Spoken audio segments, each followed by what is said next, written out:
네, 앞서 기자 연결해서 보셨겠습니다만 오늘 오전 10시 이재명 경기지사가 수원지검 성남지청에 출석을 했는데요. 이주석이 이제 검찰 출석해서 많은 얘기를 했는데 보면은 가장 핵심 내용은 형의 이제 강제 입원 관련된 내용인데요.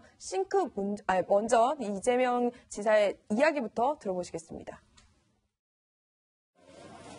전에 말씀드렸던 것처럼 강제 입원을 시킨 것은 저희 형수님이셨고요. 저희는 정신질환자의 비정상적인 행동으로 우리 시민들이 또 공직자들이 피해를 입기 때문에 정신보건법에 의한 절차를 검토하도록 했을 뿐입니다.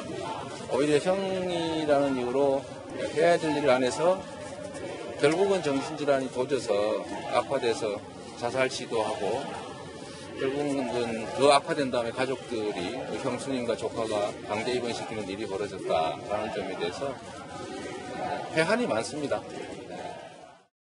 네, 이재명 지사, 이 만감이 좀 교차하는 모습인데요. 현재 이 지사, 오히려 형의 강제 입원 절차를 정치적 이유 때문에 중단해서 안타깝다, 이런 심정을 밝혔는데요. 이현정 의원님. 네. 이게 그러니까 좀 풀어서 해석을 해보면, 그때 강제 입원을 시켰으면 이후에 형이 이렇게 일찍 이 사망하는 숨지는 사건이 벌어지지 않았을 거다. 오히려 그때 강제 입원을 했어야 되는데 못했다. 이게 내가 당시에 시장이었기 때문에 그랬다. 그러니까 다시 말해서 나는 이 부분에 대해서 혐의가 없다. 뭐 이런 거죠. 그렇습니다. 네. 일단 이재명 지사 형 이재선 씨 같은 경우는 이제 회계사였어요. 네. 근데 이제 이분이 아마 이재명 지사가 이제 시장이 되고 난 다음에 또 시에 여러 가지 이번 찾아와서 인사 문제와 관련해서 여러 가지 요구를 했고 또 이제 공무원들을 자기가 이렇게 여러 가지 부리듯이 했다. 이런 것 때문에 이제 이재명 지사와 갈등이 많이 생겼던 모양입니다. 그래서 이제 이재명 지사 같은 경우는 이제 형이 어떤 정신질환을 앓고 있기 때문에 이게 사실은 정신보건법상 그 어떤 시도 행정 담당자가 할 수가 어떤 공공의 안녕을 위해서 조치를 할 수가 있어요. 네. 근데 그럴 수 있음에도 불구하고 이제 이재명 지사는 본인은 하지 않았다. 근데 이제 형 같은 경우는 두 차례 이제 병원에 입원을 했었거든요. 그러니까 두 번째 같은 경우는 이제 가족들이 이제 입원을 했었던 것이고.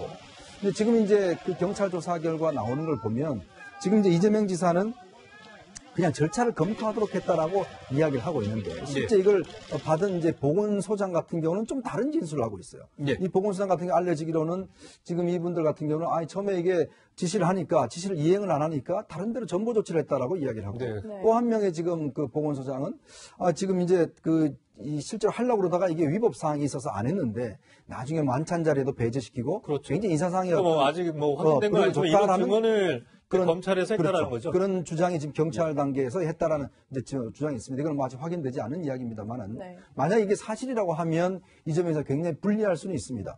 그리고 또 하나의 증거는 이제 김혜경 씨가 그 조카한테 했던 전화 녹취 내용. 거기에 이제 여러 가지 정황들이 나와 있기 때문에 아마 이 두 가지 정황들을 이재명 지사가 어떻게 뒤집느냐. 아마 거기 오늘 조사에 제일 중요한 관건이 있을 것 같습니다. 네, 변호사님.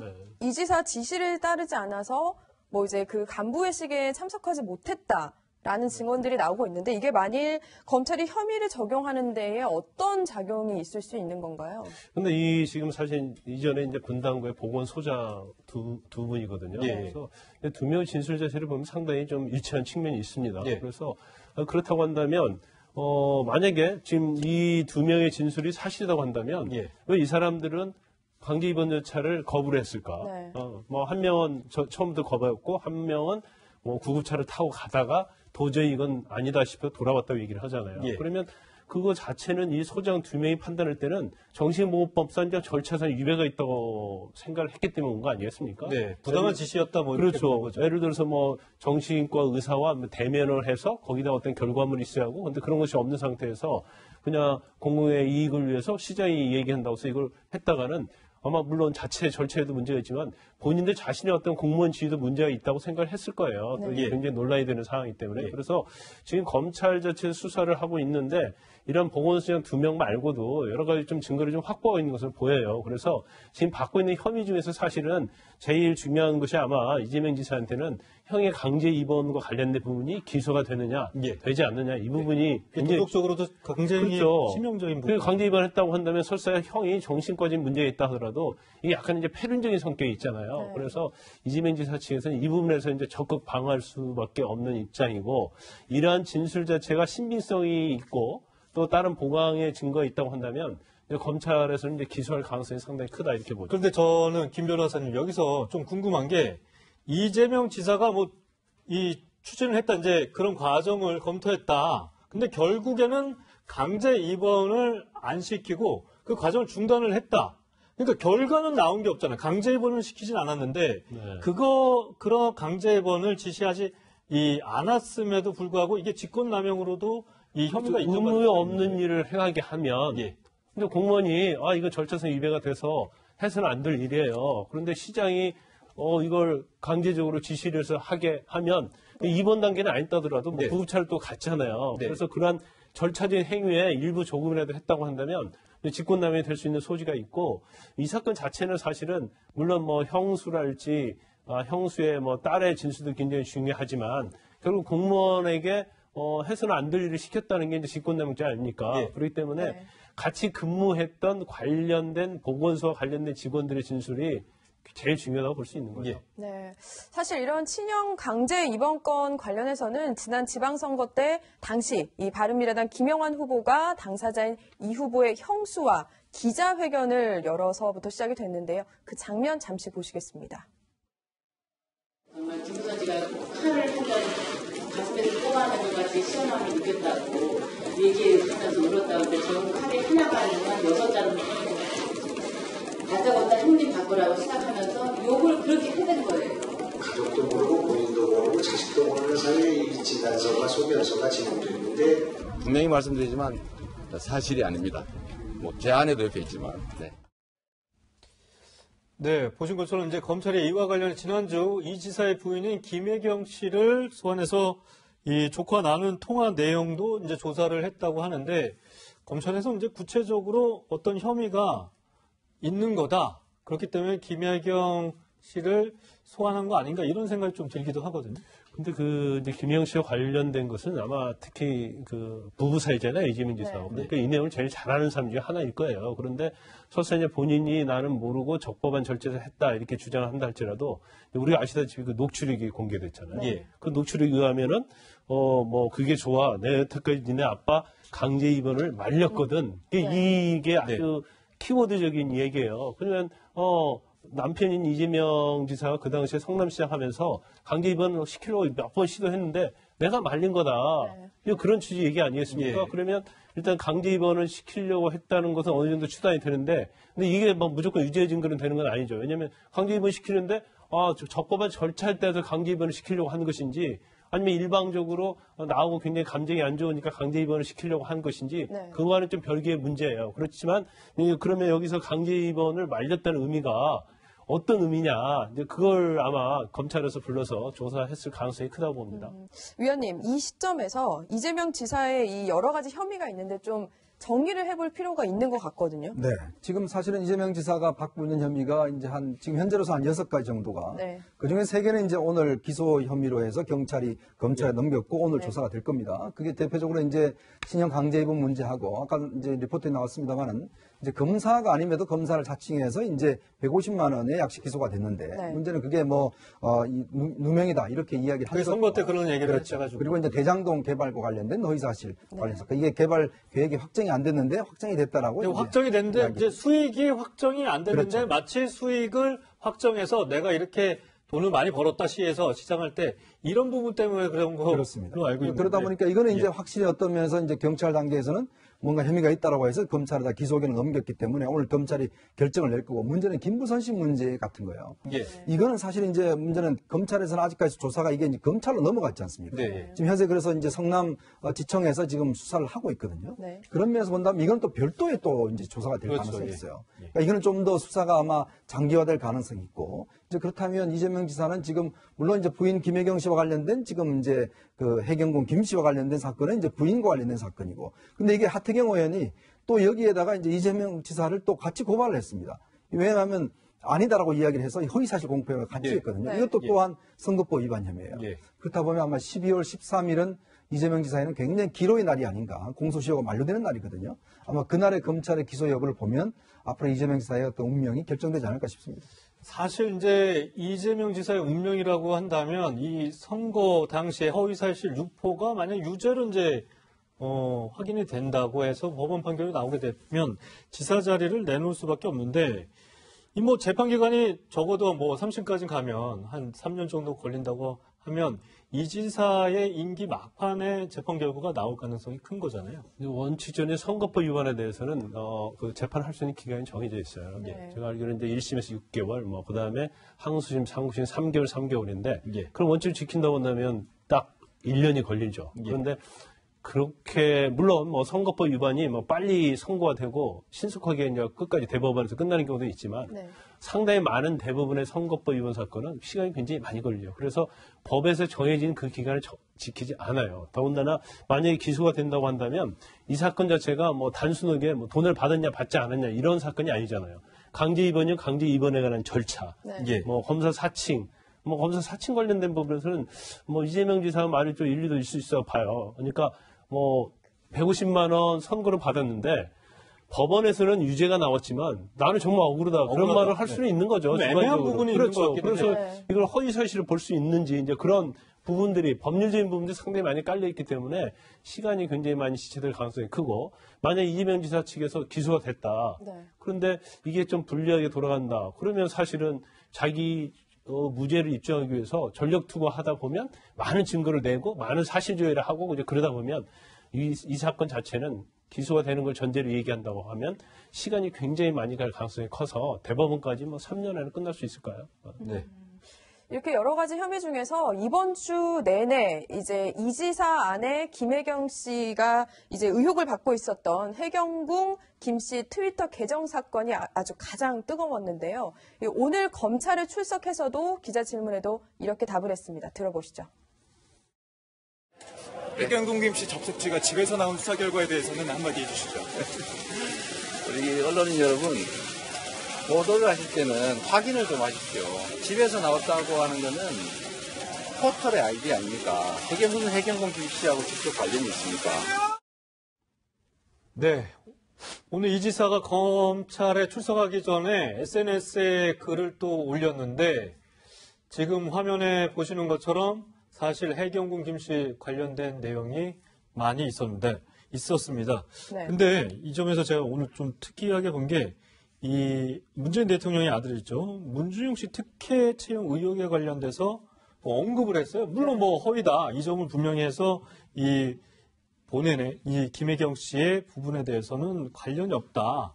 이 트위터 문제가 되게 한 해경궁 김 씨에 대해서 갑자기 저는 궁금합니다. 문준용 씨 특혜 채용 의혹을 꺼낸 이유가 따로 좀 있을까요? 어떻게 보세요? 그러니까 본인이 하지 않았다는 거잖아요. 네. 김혜경 씨가 만약에 그 아이디의 주인이라고 하면 저런 걸 올릴 리가 없다는 걸 얘기하는 거잖아요, 결국은. 지금 저 사실이 아니라고 하는 거는 왜냐하면 그 해경 김 씨라고 알려지는 아이디에서 계속 나온 얘기가 문준용 씨 특혜 채용에 대한 비판이었어요. 네. 그게 사실인 것처럼 얘기하고. 근데 본인은 그렇게 생각하지 않는다는 얘기는 본인의 아내가 그걸 올렸을 리가 없다는 얘기를 하는 거죠. 결국은 다른 사람이 본인의 아이디를 도용해가지고 만들어가지고 한 거지. 김혜경 씨나 본인은 절대로 그 해경궁 김 씨라는 아이디를 사용한 적도 없고 거기에 대해서 문준용 씨에 대한 비판을 한 적도 없다. 결국은 이 얘기를 함으로써 해경궁 김 씨 아이디가 본인의 아이디가 아니고 그다음 자신의 아내가 했던 아이디가 아니라는 것을 증명하기 위한 하나의 본인의 주장이다. 이렇게 생각이 됩니다. 그래서 결국 지금도 그 해경궁 김 씨가 김혜경 씨라고 하는 것을 주장하는 사람들이 이 문제를 가지고 문제를 제기하고 있으니까 네. 그걸 탄핵하기 위해서 본인은 그 사실을 믿지 않는다라고 얘기하는 것이 결국은 본인이 직접 그 사이트를 운영하지 않았다는 걸 증명하는 방법이라고 볼 수 있겠죠. 사실 저는 좀 이 부분이 좀 간단치 않게 느껴지는 게 이정열 변호사가 이 고발장을 냈을 때 시민들과 함께 이 문준용 씨의 취업 특혜 비리 의혹과 관련된 이 트윗이 굉장히 많았다. 이런 네. 부분을 주요하게 고발장에 적시를 했거든요.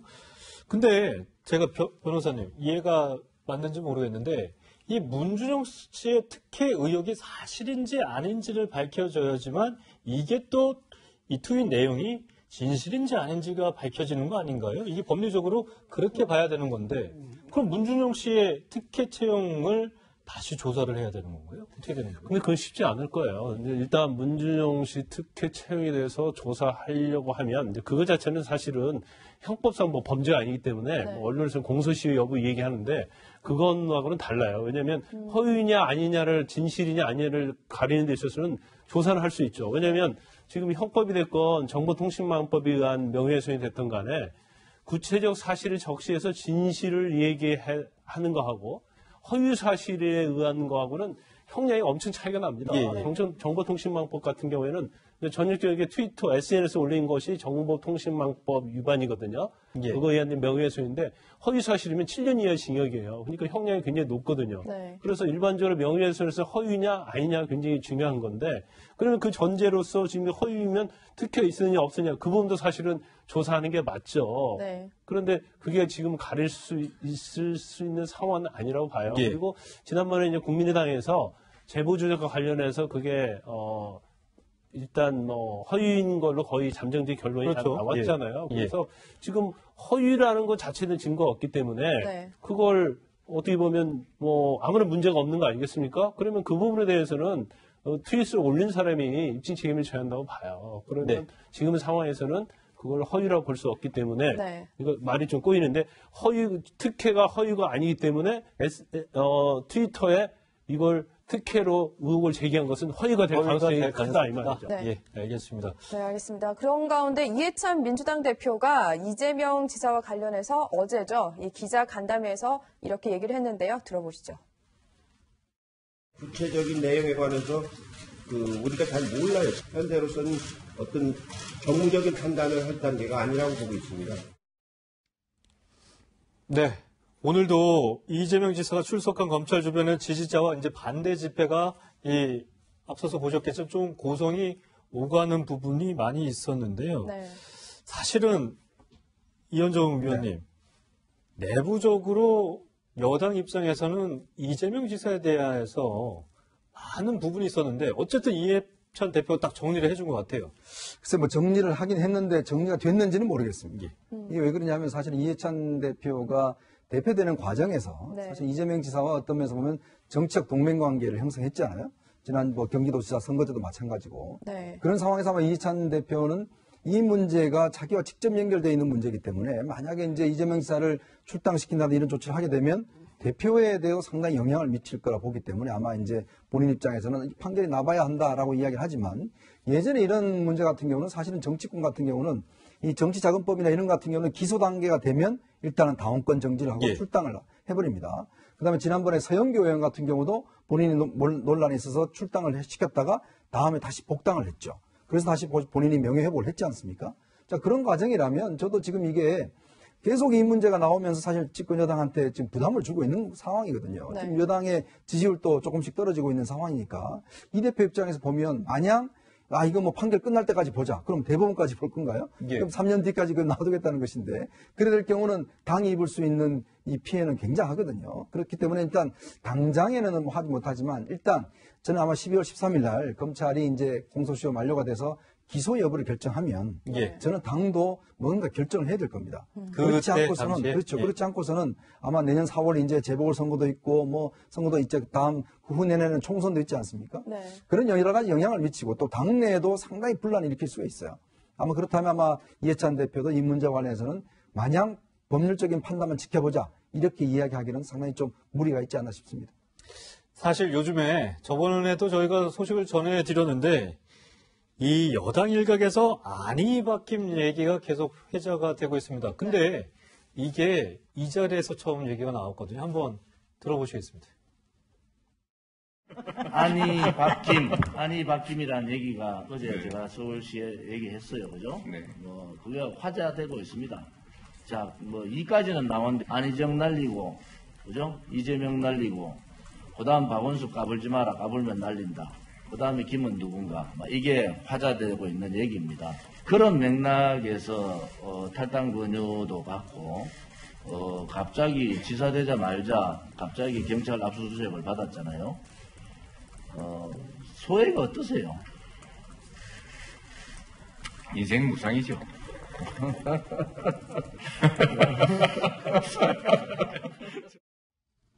교수님. 예. 이 지사가 인생 무상이다 그러면서 하하하 이렇게 웃었는데 사실 그냥 들리지는 않거든요. 그럼 뭐 이재명 지사 입장에서 뭐 그렇게 생각할 수 있을지는 모르겠어요. 그러나 저는 뭐 그렇게 보진 않고, 이거 지금 이게 저는 음모론이라고 생각하는데, 만약에 그러면 안희정 전 지사나 이재명 씨가 이런 문제 때문에, 이재명 지사가 문제 때문에 정치적으로 핍박을 받고 있다면, 네. 안희정 전 지사 같은 김지훈 씨를 누군가 부추기든지 뭘 해가지고 이 사람을 정치적으로 어려운 상황에 만들려고 했다는 거 아니겠습니까? 근데 안희정 전 지사는 본인이 사과를 직접 했었잖아요. 그 당시 사건이 불거졌을 그렇죠. 때. 그러니까 네. 제 말은 이 지금 야당에 주장하고 있는 것이 마치 정치적인 공세를 해가지고 문재인 전 대통령과 경쟁관계에 있었던 사람들을 정치적으로 다 몰아낸다 이런 의도잖아요. 그럼 네. 뭔가 공작이 있어야 되는 거 아니에요? 그냥 예를 들어서 김지훈 씨 사건 같은 경우 안희정 전 지사 이런 뭐 성과 관련된 이런 문제, 개인 비리 문제가 그러면 정치적으로 뭔가 의도를 갖고 이 사람을 다음 대권에 못 나오도록 만들기 위해서 뭔가 꾸몄다는 게 돼야 되는데 네. 그럼 김지훈 씨를 누군가 부추겨가지고 이렇게 했다는 게 증명이 돼야 되는 거 아니겠어요? 근데 저는 그런 거라고 보지 않거든요. 또 이재명 지사 같은 경우도 이 사건이 한두 번 있었던 문제가 아니잖아요. 아주 오래전부터 있었던 문제고 김영환 당시 후보가 이 문제를 제기했고 전해철 의원이 이걸 제기를 해가지고 수사가 된 거지. 이게 무슨 정치적 의도를 가지고 이 한 정치인들을 네. 대선의 어떤 후보군에서 뭐 몰아내기 위한 이런 거라고 얘기하는 것은 너무 지나친 음모다. 저는 그렇게 생각합니다. 네, 알겠습니다. 네, 정치대담은 여기까지 하고요. 이현종 위원님과 또 최진봉 교수님 이 두 분은 여기서 인사드리겠습니다. 네, 감사합니다. 감사합니다.